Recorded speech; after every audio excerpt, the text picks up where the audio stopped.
Welcome to Mint. I am Anuja, and in this edition of From the Newsroom, we are joined by Liz Mathew. Welcome to the show, Liz. Thank you. Today we are discussing how BSP chief Mayawati yet again deferred her decision on speaking about whether she would continue the support to UPA government or not. So Liz, we were excitedly waiting that today is the day when Mayawati will tell us whether she's going to continue the support to UPA or not. And then she ended up saying how the party has left the onus on her and how she's going to tell it at the right time. So does it indicate something? You know that yesterday at the public rally, she said that she would be announcing it today after the National Executive and Parliamentary Board of the BSP meet. And it was a day, yesterday was the day when the Supreme Court, that the petitioner asking for a review on that August 6th decision of quashing the cases against the disproportionate case, asset case against Mayawati in the court. So yesterday the court said that the CBI can actually look into the the disproportionate asset case if it wants, provided CBI seek the permission from the state government. Yeah.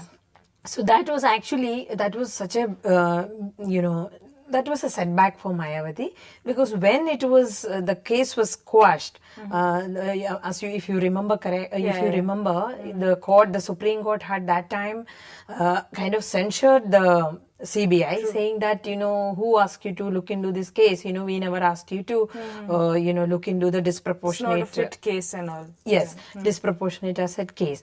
But now when yesterday Supreme Court's the observation has actually kind of demoralized Mayawati at this juncture, because this time she is first of all, she is preparing for the election. Secondly, this is a time UPA is requiring her support.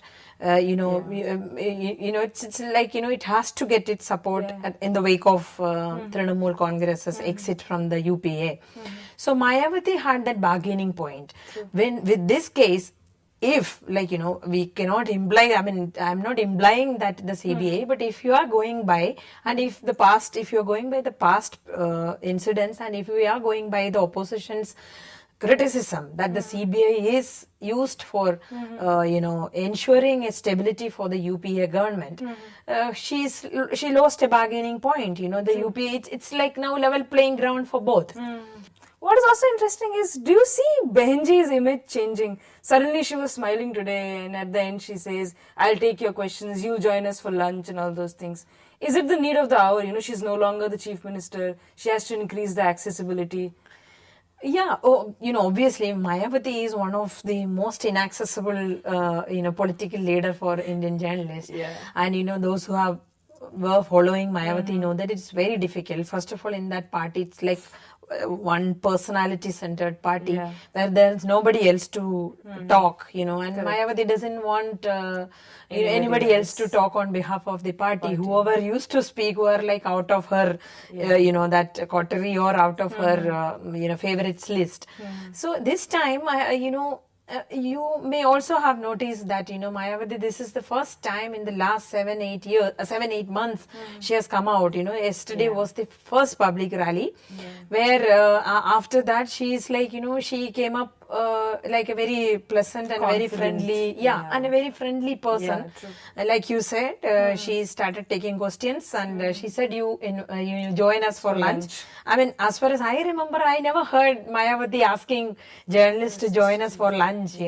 I think so. So obviously, she is changing her approach to the issues, and she's changing her body language. Mayawati, if you have noticed, Mayawati from time to time, according to the requirement, she changed her body language. She's one of those very rare politicians. Maybe I think Jayalalitha also is another person who is inaccessible otherwise, but when it comes to her need, she will go out of way to her way to get access. We saw those changes towards the end of UP when UP was going close to elections. Yeah. You know, her body language, the way she used to wave at the crowd and all those things. No, also, you know, in the last press conference as a chief minister, she took 3 questions. Yeah, I think that was the first time she took questions in the press conference, you know, since she became the chief minister, you know, in the last time.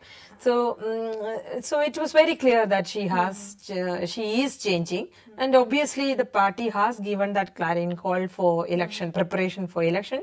She repeated that, you know, election can come anytime. You have to be prepared. You heard that, you know, everybody has. Yes, we have to be prepared. Warfoot level. She used that word, warfoot level. So, you know, at the center of this all is Congress. Their TMC is gone, they're in a minority. There are 2, apart from Congress and BJP, the 2 big parties are SP and BSP. So what happens to Congress now?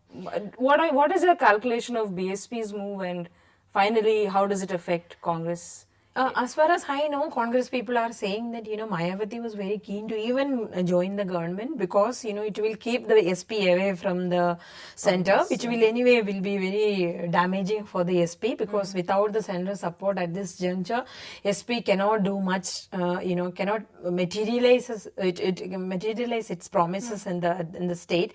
So Mayawati wanted to keep that, you know, keep itself in the UPA and away from SP, but that was not. The SP had some kind of foreseen it and, you know, announced its support. You know, maybe preempted Mayawati's move.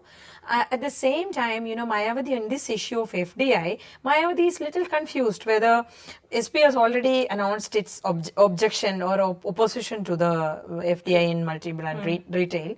Mayawati is like, it's not very, is against it, but she doesn't want to be seen as a part of SP's, you know, agenda or SP's ideology on this policy. Opposing the FDI.